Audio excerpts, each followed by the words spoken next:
live, and we shall be diving deep in a new chapter in John.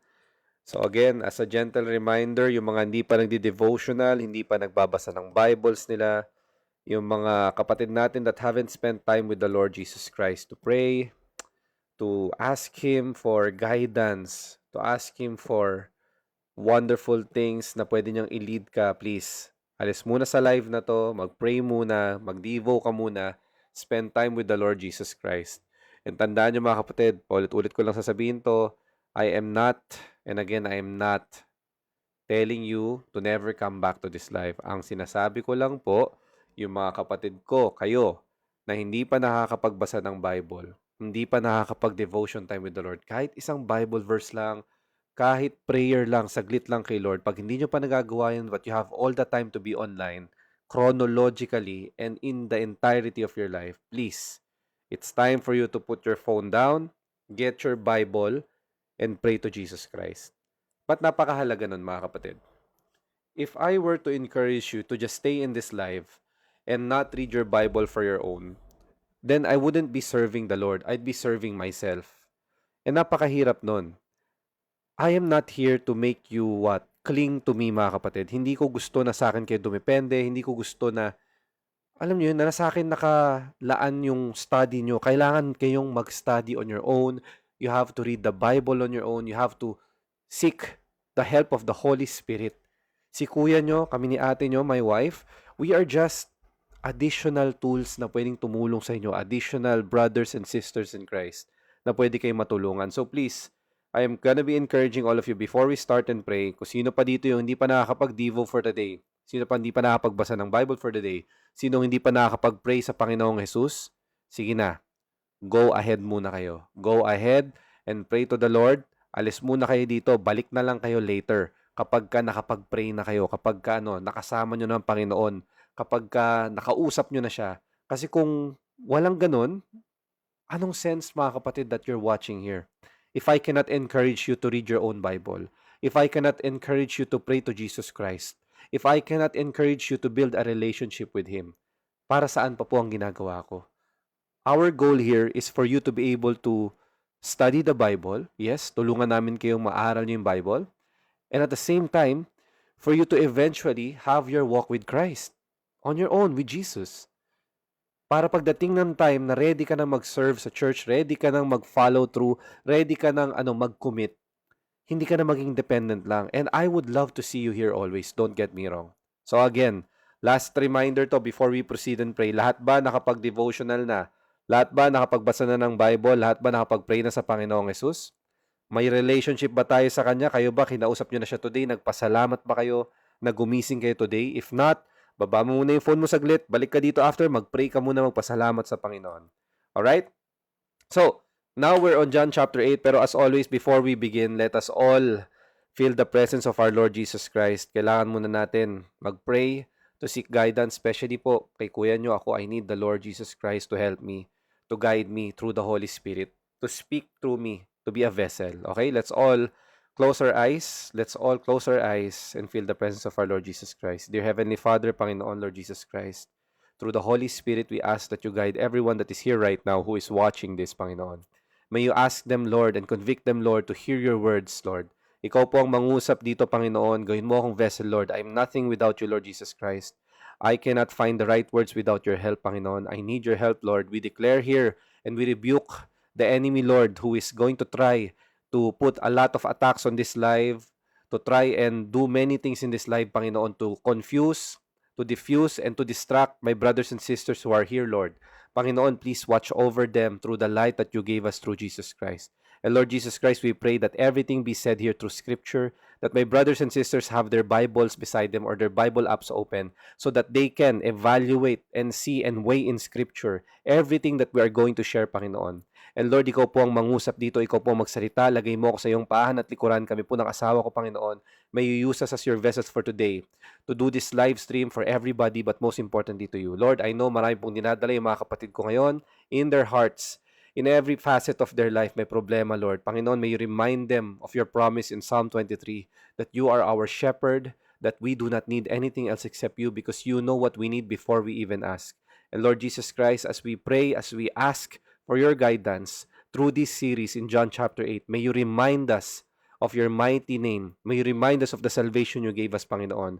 And Lord, all of this we pray in your mighty and holy name, our Lord and Savior Jesus Christ. Amen and amen. So mga kapatid, maraming salamat for being here. And of course, this is a very wonderful chapter. Start na tayo sa John chapter 8. Tapos na tayo sa John chapter 7. If we look back, we saw how Jesus Christ showed us through John chapter 7 the hypocrisy of many people, how He will divide those who truly believe in Him and those who pretend to believe in Him. So mga kapatid, the title of our series for today is Grace is Not a License to Sin. Di ba makikita nyo mga kapatid that grace is never gonna be something that we should be abusing. I understand that we are saved through grace, through our faith in Jesus Christ, in the sacrifice He created for us and took on for us in the cross of Calvary. But I want you to remember, God does not affirm your sin. He doesn't support your sin. You're living in a delusional world, kapatid. Kung ang sa tingin mo pagkatapos mong maligtas is that you will be able to what? You will be able to sin freely, nagkakamali ka.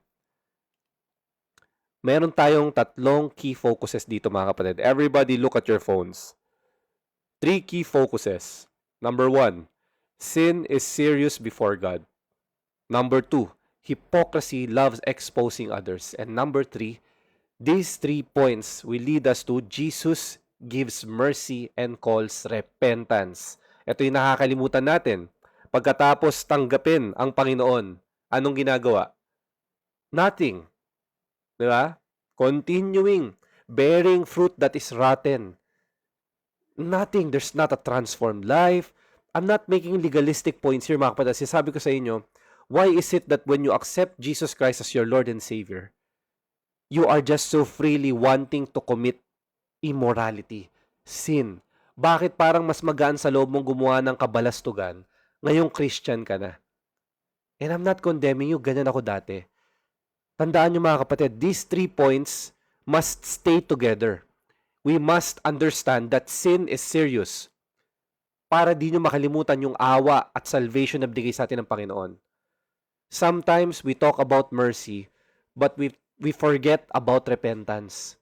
Sometimes we focus on grace and use it as a license to sin. So ngayong gabi, marami tayong pagninilay-nilayan dito. Marami tayong babasihan ng mga actions natin at ng mga bagay in Scripture.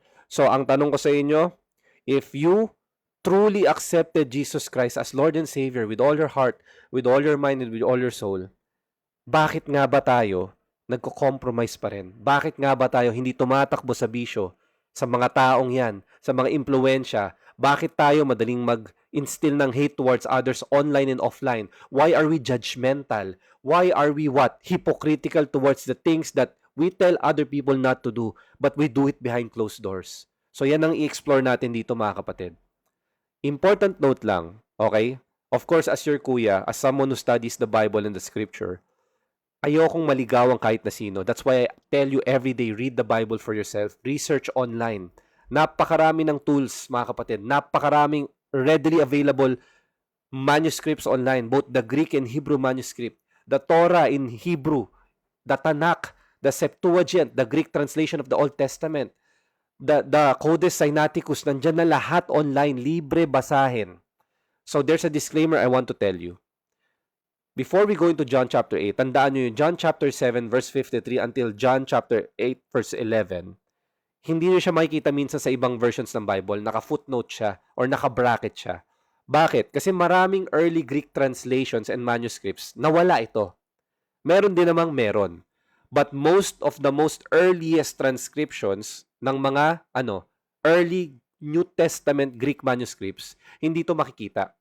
That's why kailangan natin bigyan disclaimer. Bibigay ko sa inyo kung sa kayo mag-research further. But it doesn't mean this did not happen. It doesn't mean that the Bible is corrupt. It doesn't mean that the Bible is broken. It means that translators are being honest with the manuscript. Hindi sila nag-aalter, hindi sila nagtatago na, nakita ko to sa isang manuscript, lagay na lang natin yan. Kahit wala naman yan dito sa mga earlier manuscripts, they are honest, kaya yan fino-footnote. But if you observe deeper, makikita nyo naman based on how it was conveyed through the story. Napakaganda. And it simplifies the ministry of Jesus Christ in many essence. So overall mga kapatid, before na-canonize sa scripture, before may printing press, dati kasi lahat sinusulat by hand. So merong mga scribes at writers with different manuscripts na na-preserve at na-discover archaeologically, nahukay, nakita sa kuwebang to, nakita sa ilalim ng dagat. Siyempre, hindi mo i-expect lahat na nagsusulat na yon sakto word by word verbatim. Pero pare-pareha sila ng end and beginning and the entirety of its structure. Meron lang siguro yung writer 1, ganito yung sinulat. Si writer 2, ganito yung sinulat. Pero pare-pareha sila. Kahit magkakaiba sila ng time and place, they all have the same message. Tandaan nyo, ganyan kahirap dati. Walang printer, walang printing press, walang manufacturing of books.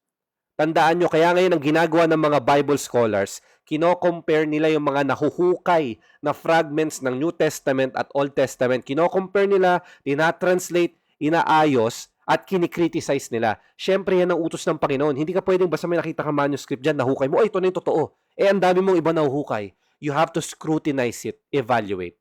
Okay? Yan ang dahilan. Kaya sa ibang Bible versions, naka-footnote lang to. Because in the original manuscripts na mas matatanda, wala siya doon. Pero sa mga mas bago manuscripts na matanda pa rin, na ancient pa rin, nandoon na siya. So, kinikriticize siya based on the version, but it says the same message that this is the true Word of God. Tandaan niyo yan, ha? Ngayon, malinaw tayo para baka may magtanong mamaya, Kuya, wala naman to dito, wala naman to ganyan. Kapatid, dito mo basahin yan. I want you to read the Bible versions of these passages in ESV, NIV, and NLT. Try nyo na rin sa CSB. Makikita nyo yung footnoting dyan. And then, of course, look for the expository term. Okay? Perisope adultere. That is the biblical scholarly term known about this story in John chapter 8 verse 11. Research niyo yan online. Ang dami niyo makikitang commentaries, ang dami niyo makikitang studies and arguments about it. And then kayo ang makinig at makita doon kung ano talaga ang dapat niyong mabasa. Okay? So tignan niyo mabuti, but I am going to tell you based on how I studied the Bible, this part of the scripture is truly from Jesus Christ. And it says a lot about the ministry of Jesus Christ at hindi siya malayo sa kung ano talaga ang ginawa ng Panginoon. Totoong-totoo to. It may have happened, it may have not happened exactly as short as it is, but it has happened directly through historical manuscript. Magkakakonect siya. Okay mga kapatid, malinaw? Now, let's continue. Sabi ni Charles Spurgeon mga kapatid, salvation is not salvation in sin, but salvation from sin. Tatagalugin ko kasi iba sa inyo sabihin, Kuya, hirap naman English. Mga kapatid, sabi dito ni Charles Spurgeon that you are not given salvation so you can continue in sin. You are given salvation to save you from sin. Grace is not God saying, your sin has been cleansed, go and sin again. Restart. Malinis ka na, oras na para magdumi ka ulit. Kapatid, no. God is saying grace is that your sin is serious. Anak, yang sin mo, ikamamatay mo yan. Yang sin mo will give you spiritual death. Now, my mercy and my salvation, sabi ni Jesus Christ, is greater than your sin. Ito ang regalo ko sa iyo, huwag mong abusuhin. Yan ang sinasabi ng quotation na to. Yan ang sinasabi sa atin, mga kapatid. Now, I want to ask all of you a question. Tingin sa cellphone, mga kapatid. Look at your phones. Tanungin nyo sa sarili nyo. Do you want mercy without repentance? Many people want forgiveness pero ayaw ng transformation. Marami sa atin gusto ng comfort pero ayaw ng correction. Marami sa atin gusto si Lord Jesus Christ as Savior pero hindi as Lord and God. Tandaan nyo, biblical grace, mga kapatid, does not leave us the same. When you accept Jesus Christ as your Lord and Savior, it is impossible for you to keep supporting sin, to keep letting other people drown in sin, to keep yourself in sin. So ang tanong ko sa inyo, Kuya, paano kung tinanggap ko si Lord pero ayoko magbago? Hindi mo siya tinanggap. Gusto mo lang siyang gamitin. And I know that sounds painful and I'm not condemning you, pero that's the hard truth. Sino pa ba magsasabi sa inyo niyan? Yung mga Christian influencers at yung mga influencers yung makamundo na gusto lang pera at prosperity? Sino magsasabi sa inyo yan? Yung mga Christian influencers yung natakot takot na i-report, takot na magkaroon ng hatred kayo towards them? Wala na mga kapatid. And unfortunately for me, but also blessed and privileged na sa akin kinokondict ng Panginoon to. Because I don't care if you unfollow me. I don't care if you block me. I don't care if you report the page of Jesus Christ. You're not doing that to me. You're doing it to the Lord. I don't care. I'd rather you wake up and repent, truly accept Jesus Christ as Lord and Savior than burn in hell tomorrow if you die tomorrow. Mga kapatid, I have been told here through scripture by the Lord that my mission is not to change you. My mission is to sound the alarm and to tell you who Jesus Christ is. Kung sa tingin nyo ako'y magliligtas sa inyo, nagkakamali ka, I am also a sinner and I need the Lord. So pag nilay-nilayan nyo to, pag-isipan nyo, think deeply about this question. Mga kapatid, do you really just want Jesus Christ so you can freely sin? That is a deception from the devil. If you think grace will just make you sin more because you are confident to sin, that sin has no longer control on you, matakot ka sa sarili mo because you will sin more. Yung mga taong ganyan kayabang because of hyper grace, they are the ones that truly sin more and betrays Jesus Christ openly because they think that Jesus will come down again here, that He will not judge us, that He will only love us when He comes down here. Sinasabi ko sa inyo mga kapatid, if you read scripture from beginning to end, Jesus Christ will come down again here as a judge. Mga kapatid, as a judge. Hindi ba kayo natatakot sa Panginoon? He will come down here as a judge. So now is the time for you to get right with the Lord. Now is the time for you to tell your loved ones that time is running out, na please, gumising na kayo. Now is the time for you to pray to the Lord, to pray for the people that you love, and to change your wicked ways, to flee from it. Mga kapatid, this is the time. And let's all go to this part of our scripture, which is, sin is serious before God. Yan yung topic natin for this particular first part. It is on John chapter 8, verse 1 until verse 5. Go to your Bibles, open it now. Sige, go to your Bible apps. Go mga kapatid, let's read this all together. Sabay-sabay tayo, 3, 2, 1. Jesus returned to the Mount of Olives, but early the next morning he was back again at the temple. A crowd soon gathered, and he sat down and taught them. As he was speaking, the teachers of religious law and the Pharisees brought a woman who had been caught in the act of adultery. They put her in front of the crowd, saying, "Teacher," they said to Jesus, "this woman was caught in the act of adultery. The law of Moses say, stone her. Teacher, what do you say?" Nakita nyo mga kapatid dito yung narrative. Jesus Christ was being questioned by the Pharisees and He was being put in a position where sinasabi ni Jesus, di ba, forgive, love one another. Sige, sabi ng Pharisees, because the devil is influencing them. Sabi ng Pharisees, lagay natin tong Jesus na to sa sitwasyon na kailangan niya mamili.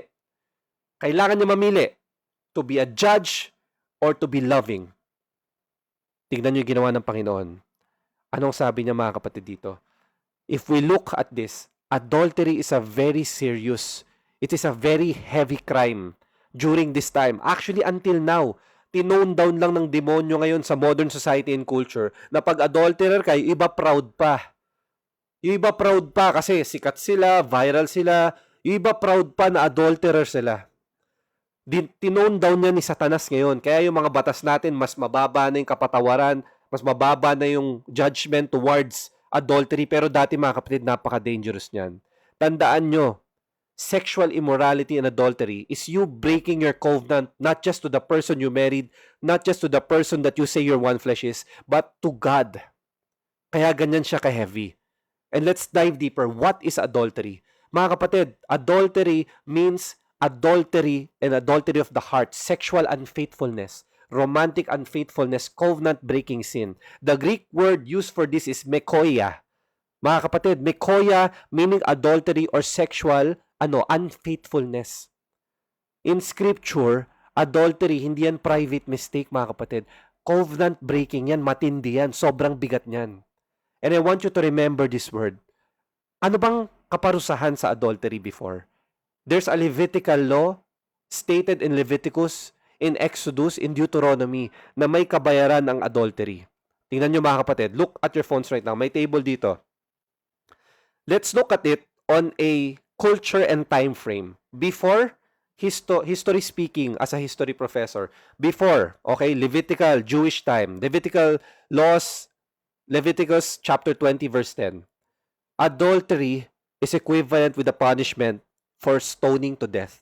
Papatayin kayo, babatuin kayo ng bato. In ancient Babylon, through the Greek and Roman, particular ancient time, in the Code of Hammurabi, a wife or a man caught in adultery will be what? Punished through capital punishment, drowning, flaying, burning at the stake, hanging. In short, bitay pa rin. Ganun katindi. Okay? Pre-modern Europe, okay, medieval canon law, kinahihiya sila, sinishame. Some of them also has capital punishment and they're not allowed to remarry anymore. Mga kapatid, nakita nyo, unti-unti na to tone down siya. Ano na nangyari? Okay, ano na nangyari in a much more modern era in the 17th century? One example is Tokugawa's Japan or 100 Articles of Tokugawa's Japan. Ang ginagawa sa mga adulterers dito, pinapatay pa rin sila. Yung iba, sinusot na lang for prison or private shame or reconciliation kung kaya. In modern day time, sa ating Philippine Revised Penal Code, Article 333, adultery is still defined as a punishable offense. At merong mga instances that when a husband or a wife catches their spouse in adultery or an adulterous act at may nangyaring masama, they can be acquitted of it. Okay? Because of a particular structure of law. Pero masama pa rin yun. What am I trying to say? Nakita nyo, as the time goes by, adultery is being toned down by the enemy to look like it's not a serious sin. Bakit, mga kapatid? There's a deeper meaning. Kasi ang kalaban natin, the devil, he wants to distort the truth. Gusto niyang guluhin yung katotohanan, gusto niyang sirain yung mga pamilya, gusto niyang magulo lahat. Kasi lahat ng ginawa ni Lord, gusto niyang baliktarin, bastusin, 'di ba? Kalad ka rin palabas sa structure ng man at structure of the Bible. Ano bang sabi sa atin ng Panginoon? 'Di ba nga ang ginawa niya sa time na 'to? Kung dati ang adultery, kailangan mong pumunta sa bahay ng gusto mong kaapid, samahan mo siya sa higaan, tumihaya kayong dalawa diyan. Pero sabi ni Jesus Christ, tinaasan niya yung standard of holiness. Kaya ako natatawa ako sa mga nagpe-preach kasi sabi, God loves you, okay lang yung sin mo. God knows that. He will forgive you and forgive you and forgive you and forgive you. Kapatid, sira na ang ulo mo. Basahin mo na yung scripture. Kailangan mo nang bumalik sa Panginoon. You are peddling people to keep sinning. While God Himself in the flesh said, but I say to you that everyone who looks at a woman with lustful intent has already committed adultery with his heart. Anong sinasabi dyan? Ibig sabihin, tumingin ka lang ng dandanasa sa lalaki yan, sa babae yan, o kahit saan pa na yan, you have committed adultery. And what is the punishment for adultery? Stoning to death. Tinaasan ni Jesus Christ yan kasi delikado yan. Bakit? Interconnection to ni Sermon on the Mount to tell us that you are better off being blind. Because if your eyes are causing you to stumble, gouge it out, than you having two eyes and burning in hell. Mga kapatid, seryoso ang Panginoon. And then people will tell us that God is not holy, that God is tolerant to sin, that God will just keep forgiving you and forgiving you and forgiving you and forgiving you. Mga kapatid, God is not to be abused. He is holy. Yan ang nakakalimutan natin because we want to be happy, we want our feelings above God, we want culture above God, we want norms above God, we want modern day trends above God. God is holy, huwag kayo nagkakamali. The God of the Old Testament is the God of the New Testament. He does not play with your sin, mga kapatid. Anong sense pa ni Jesus Christ dito na sinabi niya to? Tumingin ka lang, adulterer ka na. He's conveying a message, a metaphorical heavy scripture to you na anak, kung sa tingin mo sa akin, wala lang yung ginagawa mo, ang sakit-sakit niyan. And you shall have a spiritual death if you keep doing that. Anyone who uses grace as a license to sin has never truly accepted Jesus Christ to begin with. Tandaan niyo yan, mga kapatid, and I will say this with love, I will say this with compassion, I will say this with prayer and supplication to you and to our Heavenly Father, the Lord Jesus Christ. Dati kasi ganyan ako, kaya alam ko. I'm not pointing fingers. Wala akong nini-name drop dito. So you cannot accuse me of being judgmental or legalistic. I am preaching. I am sharing this to 100 plus people. Wala akong pinipinpoint. I am even pinpointing only myself because I was saved by the grace of God. Kaya kung nasasaktan ka dito, hallelujah, praise God, masaktan ka na masaktan, umiyak ka kay Jesus Christ, until the day comes, pag mag-adulterer ka na, pag maghuhubad ka online, pag magpapakalasing ka because you're heartbroken, pag manloloko ka, pag magsisinungaling ka, magagasip ka, masusuka ka, kasi naiiyak ka, nasasaktan mo si Jesus Christ. If that's what it takes, I pray for you to get hurt every time you watch this. So that when you wake up in heaven, when you pass away, God will tell you, well done, my faithful servant. My grace saved you, and your fruits produced the fruit of salvation. Mga kapatid, I'm serious. Madami sa atin yung iba, nagagalit pa kayo sa akin because you say, I preach a good works gospel. Kapatid, baka nasisira lang yung ulo mo, kakapanood mo ng mga kalokohan sa TikTok. Balik ka sa scripture mo. I am never gonna preach a good work salvation. I'm going to tell you that salvation is through Jesus Christ alone, by His sacrifice in the cross alone, by His heavenly power alone. And that grace transforms you. And if you're not transformed by that grace, you have not received that grace. Whether you like it or not, scripture is true. Anyone who was not with us to begin with will not stay with us forever. Sabi yan sa 1 John. Basahin niyo yung book na yan. It will tell you the hypocrisy of modern-day Christians. Imagine it was written thousands of years ago, but it describes exactly who we are. Mga kapatid, please read your Bibles for yourself. Next point, hypocrisy loves exposing others. Napakabigat nito kasi the Pharisees loves to expose other people why they themselves do not repent, why they themselves do not seek the counsel of the Holy Spirit. Marami sa atin yung ganito ngayon, online and offline. Marami sa atin yung ganito kagrabe maging judgmental towards other people. It's different when you're in a pulpit. It's different when you're preaching to hundreds of people. Wala ka namang pinipinpoint. Pag may name drop ka, kasalanan na yan. Yun ang mali. You speak in general terms. Kung meron ka mang in-name drop sa preaching, sa sharing mo about sin, name yourself. Take accountability. Kaya ako ganun ako mag-preach. I use myself as an example. I tell you the truth. Because God has exposed it and God knows it and there's no point for me to hide it. Because how can you believe me as a man who tells you about the forgiveness and the grace of Jesus Christ if I myself is not forgiven? Tandaan nyo yung mga kapatid. Get your Bibles right now. John chapter 8 verse 6 until 9. Let's read this all together. They were trying to trap him into saying something they could use against him. But Jesus stooped down and wrote in the dust with his fingers. They kept demanding an answer, so he stood up again and said, all right, but let the one who has never sinned throw the first stone. Then he stooped down again and wrote in the dust. When the accusers heard this, they slipped away one by one, beginning with the oldest, until only Jesus was left in the middle of the crowd with the woman. Mga kapatid, the religious leaders were trying to trap Jesus. If Jesus said, let her go, they could accuse him of ignoring the law. Ay, dito tagapagligtas. God's law, ini-ignore niya. Sabi niya, let her go lang, maawa lang. Oh. Pero pag sinabi ni Jesus Christ, stone her.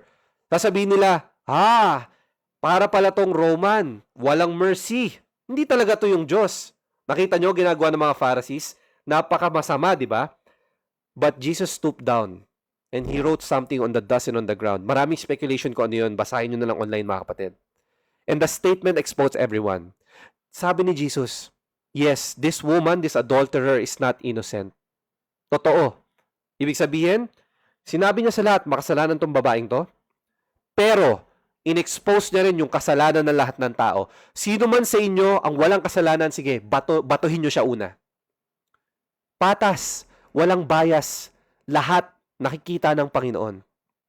Nakikita niyo na yung danger of hypocrisy, mga kapatid. Kung ikaw, makasalanan ka at kaya mo man-judge ng tao specifically, kaya mo mang-gossip, kaya mong manira, kaya mo maging judgmental towards that person na maraming tattoos, maraming earrings, yung taong ganito yung suot, ganito yung ganyan, rather than ask them, bakit kaya ganyan, marami siyang tattoo? Ano kaya story niyan?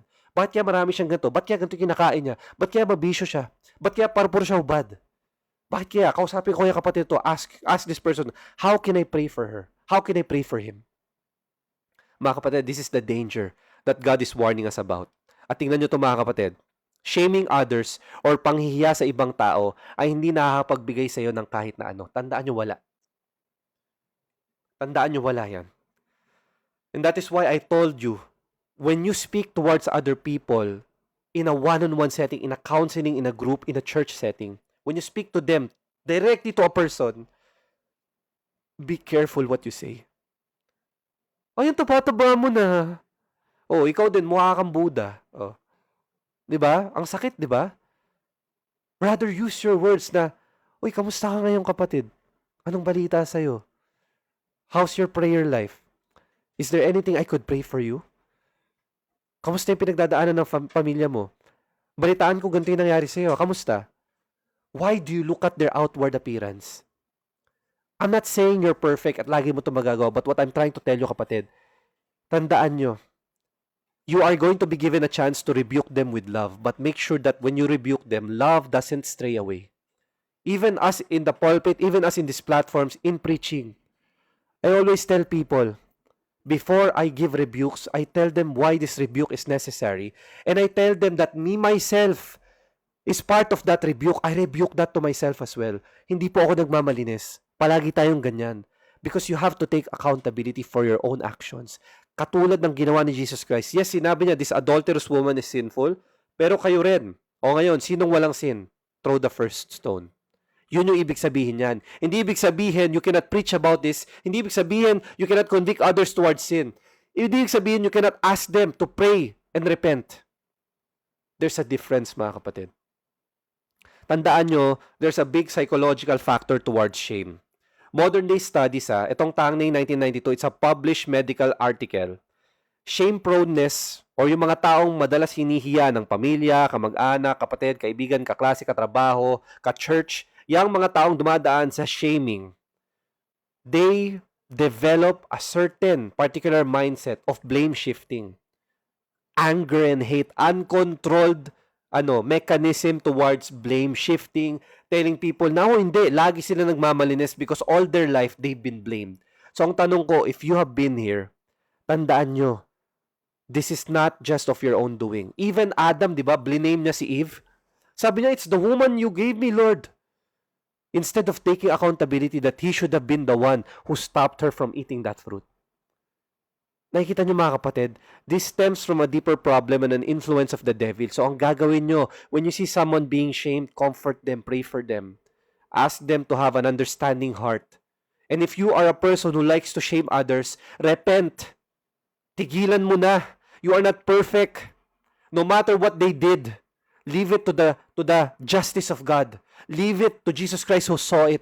You don't need to take revenge. Sabi nga ni Lord in Exodus chapter 14, di ba? Stay still and know that He is God. He will make a way for you. And your duty as a Christian, yes, you can rebuke with love. You can convict sin. You not support sin. But you should also pray for those people who are diving into sin always. Tandaan nyo yan mga kapatid. Sabi ni Walt Whitman, basahin nyo nga sabay-sabay. Basahin nyo. Be curious, not judgmental. Napakaiksi, napakaganda. Mga kapatid, do not be fast to condemn, but be fast to forgive. Do not be fast to condemn, but be fast to be gracious. Do not be fast to condemn, but be fast to be graciously leading them towards Christ, to pray for them. Sometimes, mga kapatid, because of the influence of this world, the demonic influence online, ang dali-dali nyo makipagmurahan online sa mga political debates nyo, pare-pares lang naman kayong nababaliw na dyan sa idolatry nyo in politics. Sa tingin nyo, kahit sino iluklok nyo dyan na perpekto, he will bring about peace in this world, asa ka pa. Walang politician ngayon nag-exist sa Pilipinas that will fix this country. Si Jesus Christ lang. Without Jesus Christ, that politician is a nothing but dust, nothing but nothing. Kailangan natin ng Panginoon, kailangan natin si Jesus Christ, kailangan natin ng Scripture. It needs to be our guiding principle in word. Pag wala yun, we can do nothing. Tandaan nyo yun mga kapatid, kailangan nyong maalala, hating someone online, shaming someone online, debating someone online to the point nakikipagmurahan ka na, you are murdering someone through your heart because you hate them and you're angry. Tandaan nyo, Jesus Christ told us, if you hate someone with an intention of hate, you have committed murder, and murder is punishable through stoning to death, and murder is punishable to spiritual death. Christians are not called to be debaters. We are called to be peacemakers. Blessed are those who are peacemakers, di ba sabi ng Panginoon? We're never gonna be perfect, yes. But mga kapatid, huwag kayong sumali sa mga diskusyon, sa mga topics at sa mga debate that makes you hate other people. You pray for those people, you do your part, you do your civic duties, and move on with the gospel of Christ and share grace and compassion and kindness onwards. Sabi sa Matthew chapter 7 verse 3 and 5, why do you look at the speck of sawdust in your brother's eye and pay no attention to the plank in your own eye? How can you say to your brother, let me take the speck out of your eye, when all the time there is a plank in your eye? You hypocrite! First take the plank out of your eye, and then you will see clearly to remove the speck from your brother's eye. In short, ang sinasabi sa atin ng Panginoon dito, mga kapatid, bago ka tumingin sa ibang tao, tingnan mo muna yung sarili mo sa salamin. Perfect ka ba? Hindi, di ba?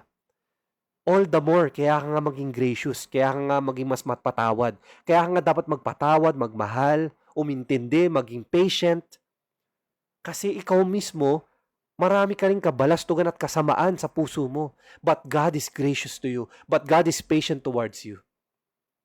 Yan yung madalas nakakalimutan natin. And I hope right now, as you listen to this, as you read the scriptures here, as you know the story behind this, please remember the God who's been patient to you, the love of Jesus Christ who is always there for you. Tandaan nyo yan. Yan yung gawin yung justification to love your family, to love those you cannot love through scripture, through Bible, through prayer, through forgiveness, through grace and compassion. So ang tanong ko sa inyo mga kapatid, do you want mercy for yourself but judgment for someone else? Kuya, sobrang sama niyan. Gusto ko ako patawarin ako ni Jesus Christ, pero yung tao niyan, niloko ko, iniskam ako, sinaktan ako, pinagpalit ako, mapunta sa impyerno sana yan. O kapatid, sabay kayo. Total, ikaw, you have an unforgiving heart eh. Join kayo doon. Sabay na kayong i-ship sa impyerno. Hindi ka exempted. Ikaw din eh. Galit ka sa kanya kasi may ginawa siya sa'yo, pero ikaw, lagi mo tinatraidor si Jesus Christ, gusto mong patawarin ka, hindi sasabihin sa'yo, Lord, depart from me, ang sabihin sa'yo, Lord, go there with him, the person you hate. Sama-sama kayo dyan. You do not deserve to be here because you do not want to forgive. Tandaan niyo yung mga kapatid. Sa tingin niyo, hindi patas ang Panginoon in His judgment? He is righteous and just. He is holy. Someone who has been forgiven will forgive. Someone na hindi pinatawad ng Panginoon, hindi yan magpapatawad. Makapalang mukha niyan, hindi yan magpapatawad. Ang tingin niya sa sarili niya above kay God. Hindi niya susundin si Lord. Tandaan niyo yan mga kapatid. So if you're in a position that you don't want to forgive, reflect, has God forgiven you? Tanongin mo sa sarili mo, pinatawad ka na ba ni Jesus Christ? Maybe the reason why you cannot forgive, kaya ayaw mong patawad, kasi ikaw mismo hindi ka pa pinapatawad ng Panginoon, hindi mo pa siya tinatanggap. Kapatid, reflect, open your Bible. I'm not saying this out of spite. Nandito yan in our Bible. Nakasulat yan. Go. Go to Matthew 7, Mark 10, madami. Luke chapter 23, chapter 20. Basahin nyo lahat yan. Makikita nyo. I'm telling all of you, this is a very hard pill to swallow. I know, masakit pakinggan. Si kuya nyo rin. Sabi sa akin ni Lord, ayaw mong patawarin yung tatay mo na in-abuse ka for 20 years? Ayaw mo? Okay. Matapang ka, mayabang ka, hindi ka magpapatawad? Okay anak, got it. I'm warning all of you. If you think God's grace is only for you and it's not for everyone else, gumising ka na. Nadideceive ka ng kalaban ni Satanas. He's deceiving you to think that you can continue to wear Jesus Christ as a license to sin, that you continue to wear Jesus Christ's grace para hindi ka magpatawad, para magalit ka, para mamuhay ka sa kasalanan, para patuloy mo lang gawin lahat ng kabalastugan at pagtihaya at paghubad na gusto mong ginagawa online. You are a hypocrite like me from before. Gumising ka na kapatid. You cannot ask for forgiveness and not forgive others. Prayer. Our Father who art in heaven, hallowed be thy name, thy kingdom come, thy will be done on earth as it is in heaven. Give us this day our daily bread and forgive us for our sins as we forgive those who sin against us. How can you pray that prayer and not forgive others and love others? Hypocrite. Kapatid, you have to wake up. Sobra, sinasabi ko sa inyo, ang dami sa atin dito. You want grace for yourself, but you want condemnation for others.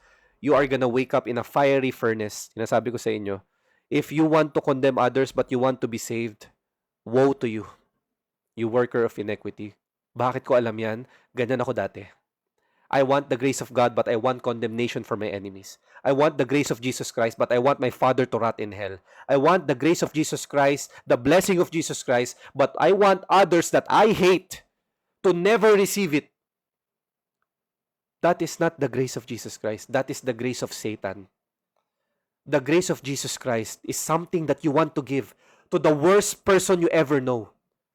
The grace of Jesus Christ is something that you want to give to the person who has committed so much sin. Yan ang pinagpe-pray mo. Sana yung lost sheep na yan, bumalik na sa amin ng Panginoon. Sana yung taong nanakit sa akin, tanggapin si Jesus Christ as Lord and Savior. I want to see that person in heaven. That person who abused me, that person who cheated on me, that person who scammed me, that person who did so many wrongs to me. I want that person in heaven because my Lord says I can go to heaven. And if that is not your heart, kapatid, take a look into your heart. Bakit ka madamot sa grasya ng Panginoon? Ikaw ba nagbibigay ng grasya na yan? Hindi. Binigay yan sa ating lahat. And I pray that you realize it today. Last point, mga kapatid. Jesus gives mercy and calls repentance. Napaka-beautiful ito. Sabay-sabay basahin. Then Jesus stood up again and said to the woman, "Where are your accusers? Didn't even one of them condemn you?" Sabi ng babae, "No, Lord," she said. And Jesus said, "Neither do I. Go and sin no more." Yan yung grasya. Si Jesus na natira lang kasi siya lang walang kasalanan eh. Tsaka yung babae, sabi niya, "Ay, ako rin anak, hindi kita i-condemn. Now go, be at peace, sin no more." Talikuran mo na yung adultery. Talikuran mo na yung sexual immorality, anak. Lapit ka na sa akin, go. Go and walk your life without those cages. Go and walk your life without that prison of sin. 'Di ba? Iba sa inyo, ang gusto lang basahin yung neither do I ni Lord eh. Tapos pagdating sa go and sin no more, nakapikit na ng ganyan, no? Tatakip na ng tenga. Ba? Marami sa atin ganyan. Ako, ganyan ako dati. 23 years akong ganyan. Thank you, Lord. Nagsimba ako. Thank you, Lord. Napatawad na ako. Okay! It's time again to go back. Diba? General ng kampo ng kadiliman ako dati. Oh. Kapatid, you have to wake up. Jesus says, "Neither do I condemn you. Go and sin no more."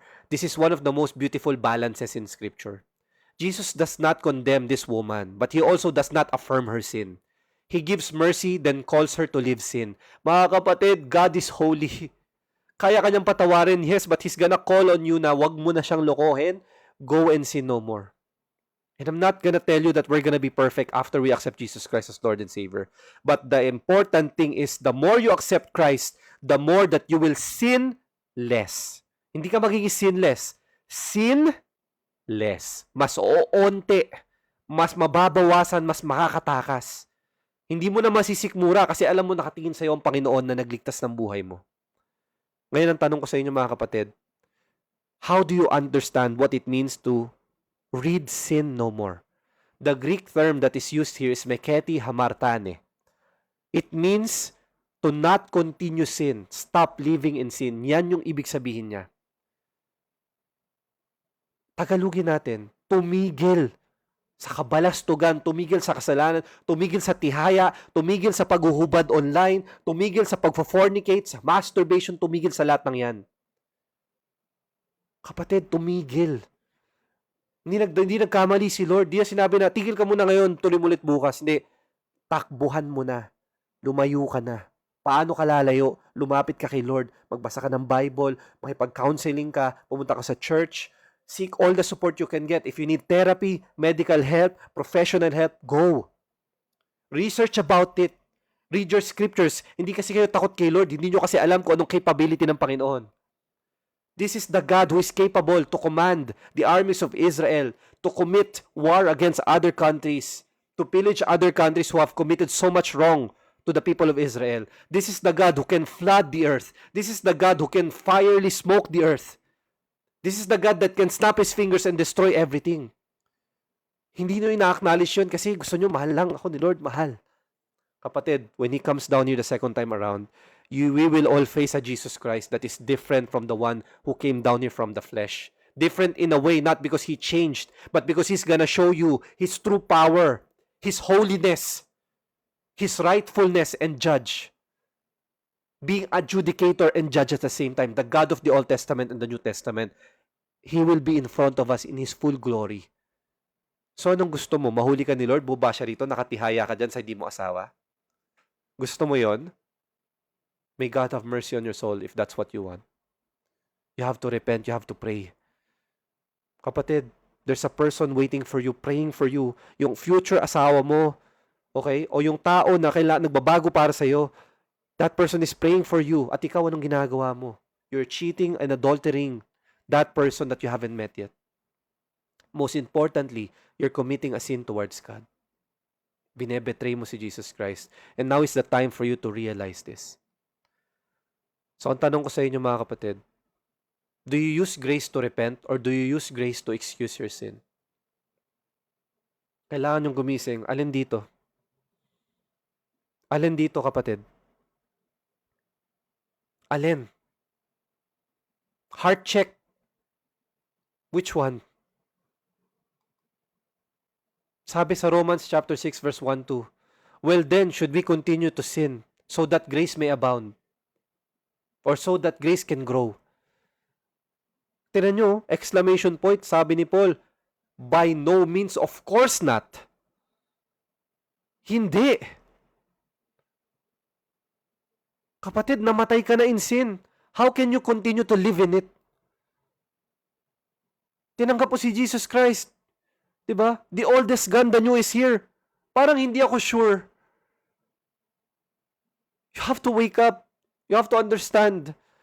Sin is dangerous. It doesn't mean magiging sinless ka overnight. It means that you are now much more aware of your action and taking accountability of everything that you do. Please, kapatid, you have to wake up. You have to understand this. And our key focus again, sin is serious before God. Hypocrisy loves exposing others. Jesus gives mercy and calls us to repentance. Kapatid, may question ako. Sige, I'm gonna give you an opportunity to type. What stone are you holding? Ano yung bato na hawak mo dyan? Diba? Imagine nyo kayo yung nakapaligid doon sa adulterer na babae. Maging honest kayo hindi ko kayo ko-condemn. I want you to be honest. Anong bato yung hawak mo ngayon dyan sa puso mo? Sige, here's the choices. What is the stone that you are holding? Is it lust, pride, gossip, religious hypocrisy, bitterness, secret sin, or all of the above? Sige mga kapatid, share nyo nga sa amin ni ate nyo. No condemnation dito.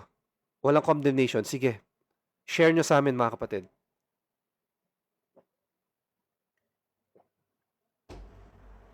Praise God mga kapatid. Salamat sa pag-share. Letter A, letter G, letter A, letter G, letter F. Hallelujah. Praise God mga kapatid. Through the Holy Spirit, salamat sa pagiging honest. Hallelujah. Yan. Tayo, pamilya tayo dito as one family under Christ. Aminin natin sa Panginoon. Aminin natin. Hallelujah. Praise God. Letter A, letter G, letter D. Hallelujah. Salamat kapatid for your honesty, your courage to tell Jesus Christ here. Nakikita ni Lord. Praise God. So sige mga kapatid, can we all, yung kamay nyo, hawak yung phone nyo, ganyan nyo lang, wag nyo itapa, ganyan nyo lang. Close your eyes mga kapatid, let's pray. Heavenly Father, Lord Jesus Christ, through the Holy Spirit, Panginoon, yung mga kapatid ko po ngayon have this pain in their heart, they are holding a stone na gusto nila ibato sa ibang tao. Panginoon, may you please ask them to drop the stone to you. Bitawan nila sa paahan mo, Panginoon, at lumuhod sila at magmakaawa, Lord God. Lord, we ask for mercy and forgiveness. Lord, please guide us, Lord. Tulungan nyo kami, Lord. Di namin kaya all of this that we're carrying, Panginoon. I pray for all my brothers and sisters here right now, Lord. Have an aching heart because they are heartbroken. They have problems through their physical health, their mental health, their communities, their families, with their parents, with their spouses, with their children, Panginoon. Please, Lord God, hawakan mo sila, Panginoon. Hawakan mo sila ngayon, Lord God. They need you, Lord Jesus Christ. Show them the path to righteousness through light. Show them to be forgiving. Show them to be gracious to others. Show them, Lord, the love you gave them, Panginoon. Lord, may you protect them from the evil one. May you grace them with your mercy. In Jesus' mighty name, we pray, mga kapatid. Amen and amen. Maraming salamat, mga kapatid. Thank you for sharing that, and I am very, very thankful sa mga binigay niyo, mga kapatid, na answers. Salamat, hallelujah. Now, my goal here is to not to shame you para malaman lang yung kasalanan nyo or ano yung mga bato nyo na yan. Kasi katulad nyo ako rin eh. Hawak ko yung bato na yan dati. So, anong ginawa ko? I dropped it and lumuhod ako sa harapan ni Jesus Christ. Niyakap ko yung paa ni Lord. Sabi ko, Lord, I'm sorry. Wala akong mapagyayabang sa Panginoon. Wala. So sana ikaw ngayon na nakinig ka dito in this sharing mga kapatid, in this John chapter 8 part 1, sana na-realize mo wala kang pwedeng iyabang sa Panginoon. Wala ka ibang daladala sa Kanya kundi yung kasalanan mo. And He will accept you and He will love you. And now go sin no more. Flee from temptation. So what can we do moving forward? Mga kapatid, look at this chart. Tingnan natin, hallelujah mga kapatid. Tingnan nyo. Ang una nyong gawin, ikaw muna. Ikaw at si Jesus Christ. Examine your heart. Before correcting others, come before God honestly. Humble yourself. Magpakumbaba. Lord, ako po ay napaka-imperfecto. Ako po makasalanan. Ako po tihaya ng tihaya. Ako po palahubad. Ako po masama ugali. Ako po maraming iniisip na madumi. Ako, Lord, ako. And I need you. Once you accept that, next, stop weaponizing truth. Huwag niyong gamitin ng scripture to judge others, but rather use scripture to help others realize their sin with Jesus Christ. Tandaan nyo, it's not a weapon to destroy the lives of others. It is a bridge to show them the path towards Christ. Next, receive Christ's mercy. Kailangan nyong tanggapin that Jesus Christ does not excuse sin. He gives mercy for us to repent. Sabi nga ni Peter, di ba? Is God slow to judge? Is God not holy? He said, no, God is not slow. He is patient so that you can come to Him and repent. Yan ang sabi sa atin in Scripture, in our Bible. Mga kapatid, basahin nyo. You will see it in the letters of Paul and John, in the letters of Paul, in the Gospels, in the Old Testament. God is very patient to the Israelite people. No matter how many times the Israelites betrayed Him, He is patient. Huwag niyong abusuhin yan. And pinakamahalaga, go and flee from sin. Focus on the word flee. Takbuhan. Yang tao na yan na kinukulit kang pinapatihaya ka outside marriage, takbuhan mo. Kung kailangan mo i-block mo. Kung kailangan mong takbuhan, lumipat ka ng church, lumipat ka ng school, lumipat ka sa lahat, layuan mo yan because that person will drag you to hell. Kapatid, you're not gonna be able to save that person. Jesus Christ is the Savior. Hindi ka Messiah. Huwag kang epal. Balik ka sa scripture mo, humble yourself. Flee from it. Yang bisyo na yan, yung addiction mo sa sugal, sa gaming, bitawan mo, discipline, go to the gym, cook your food, meditate on the Word of God, watch Bible series, go to church, serve God, explore, follow and join retreats. Ubusin mo yung oras mo sa mga passions that make you closer to God, sa mga educational activities na hindi ka magsisin. Kapatid, this is the things we can do forward. And kung ayaw mo to gawin, and you just want to just use God as a license to sin, I'm sorry and I will pray for your soul. Stop using grace as a license to sin, mga kapatid. Please. So, ang homework nyong lahat, mga kapatid, screenshot na. For our next live, hindi ko sure kung makapag-live tayo. Next Friday, baka hindi, mga kapatid. Okay? Baka ang gawin natin, mag-live na lang tayo either ng Saturday or another day consecutively. Pero wala tayong live baka next Friday. Pero screenshot nyo na to, mag-advance reading na dito. Kailangan nyong maintindihan ano bang sinabi ng Panginoon Jesus dito. At tignan nyo, okay? At tignan nyo kung ano yung message niya. Okay? Okay na screenshot na? Alright, mga kapatid? Okay. So let's end this particular sharing with a Bible verse in the book of Revelation, chapter 3, verse 19. Read this all together, sabay-sabay. I correct and discipline everyone I love. So be diligent and turn from your indifference. Mga kapatid, this is a perfect verse to close this because it reminds us that correction from Jesus Christ is love. When Jesus rebukes us through people, through pastors, through priests, through Christian evangelizers online and offline, when Jesus rebukes us, He's not being cruel. Hindi siya naging sadista sa'yo. Hindi siya naging masama. He is rescuing you. Nililigtas ka niya. A loving parent disciplines a child. A loving shepherd will pull his sheep away from danger of hell. A loving Savior tells sinners to repent. So mga kapatid, kung na-convict kayo ngayon, buksan mo yung Bible mo mamaya. Pag-pray mo yung mga tao, patawarin mo na yung tao na yan. Sabihin mo kay Lord, Lord, I need you. Help me. Tandaan nyo, conviction is mercy calling you home. Conviction is Jesus Christ asking, anak, baba mo na lahat yung bato mo. Come to me. Alam kong pagod ka na. Rest in my peace, Follow me and everything else will take care of itself. Mga kapatid, I say this out of love. Alam nyo, mahal na mahal namin kayo ng ate nyo. Alam nyo, ginagawa ko to for the Lord Jesus Christ. And tandaan nyo, I don't say this out of hate. Di ko nga kayo kilala lahat. Wala naman akong pinipinpoint dito. Wala akong dinuduro kundi ang sarili ko. I use myself as an example because I am one of the worst sinners. And praise be to the Lord Jesus Christ for His grace, His mercy, and His love that He died for us in the cross, that He saved my life. Yan lang ang dahilan ko kaya ko to ginagawa. Not for you, not for my wife, not for anybody, not for my family, but for Jesus Christ alone. Tandaan niyo yan. Mga kapatid, I hope you read your Bibles for yourself. Basahin niyo yung mga Bibles niyo for yourself. You need Jesus Christ as much as I need Him. You need to build a relationship with Him. Flee from sin and accept Him as both Lord and Savior. Let us all pray, mga kapatid. Close your eyes and feel the presence of our Lord. Dear Heavenly Father, Lord Jesus Christ, we thank you for today, Panginoon, that you have given us this mercy and grace. Ginamit mo ako as your vessel. You have showered us with all the wisdom, with all the mercy and love that you've given us. Lord God, I pray for all my brothers and sisters right here.